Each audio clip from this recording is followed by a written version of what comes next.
एक गांव में एक शातिर चोर रहता था।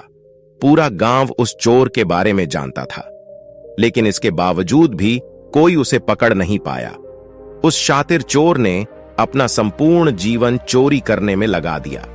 इतना ही नहीं, आसपास के गांव और नगर में भी उसकी बराबरी का कोई चोर नहीं था। चोर का एक बेटा था, जिसे वह अपनी तरह ही शातिर चोर बनाना चाहता था। इसलिए वह अपने बेटे से हमेशा कहता था कि कभी किसी साधु या सन्यासी के उपदेश को मत सुनना। यदि कोई कुछ कहे भी तो अपने कान बंद कर वहां से भाग जाना। बचपन से ही उसका बेटा अपने पिता से इन्हीं बातों को सुनता आ रहा था, जिस कारण ये बातें उसके मन में बैठ गई थीं। ऐसे में बड़े होकर बेटा भी अपने पिता की तरह शातिर चोर बन गया। एक दिन उसे बड़ा लालच आया और वह राजा के महल में चोरी करने के उद्देश्य से जाने लगा। तभी रास्ते में लोगों की भीड़ नजर आई। चोर ने देखा कि लोग एक सन्यासी के चरणों में गिरकर उनका आशीर्वाद ले रहे हैं। वो सन्यासी गौतम बुद्ध थे। चोर साधु सन्यासी से दूर रहता था, क्योंकि उसे अपने पिता से यही सीख मिली थी। लेकिन भगवान बुद्ध को देख वह उनकी ओर आकर्षित हो गया।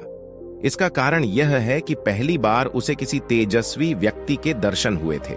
अचानक उसे पिता की बात याद आ जाती है कि साधु सन्यासियों से दूर रहना चाहिए। चोर असमंजस में रहता है कि वह सन्यासी के पास जाए या चोरी करने के लिए आगे बढ़ जाए।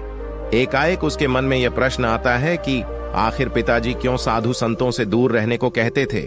इसका उत्तर जानने के लिए चोर भी लोगों के बीच बैठ जाता है और भगवान बुद्ध के उपदेश सुनने लगता है। बुद्ध लोगों को झूठ बोलने की व्यर्थता और विश्वासघात के बारे में बताते हैं। उपदेश समाप्त होने के बाद सभी लोग अपने घर लौट जाते हैं और चोर भी चोरी करने के लिए महल की तरफ निकल जाता है। लेकिन पूरे रास्ते वह यही सोचता रहता है कि क्यों न एक बार उस सन्यासी के उपदेश में कई बातों को मान कर देखा जाए। इस तरह से वह चोरी करने के लिए महल की दीवार से कूदने के बजाय महल के द्वार से अंदर जाता है। उसे देख महल के द्वारपाल उसे रोकते हैं और भीतर जाने का कारण पूछते हैं। चोर कहता है, मैं चोर हूं और महल में चोरी करने जा रहा हूं। द्वारपाल उसकी बातें सुनकर हंसने लगते हैं और कहते हैं, जरूर यह महल का सेवक या नौकर होगा और हमसे मजाक कर रहा है। ये सोचकर वे उसे महल के अंदर जाने दे देते हैं। महल जाने के बाद चोर खजाना रखे तिजोरी के पास पहुंच जाता है और तिजोरी को तोड़कर धन और आभूषण को पोटली में भरकर भागने लगता है। तभी उसकी नजर महल के रसोई पर पड़ती है। रात होने के कारण सभी सो रहे होते हैं और रसोई में कोई नहीं रहता है। चोर को जोर की भूख लगी थी, इसीलिए वह रसोई में जाकर पेट भर खाना खा लेता है।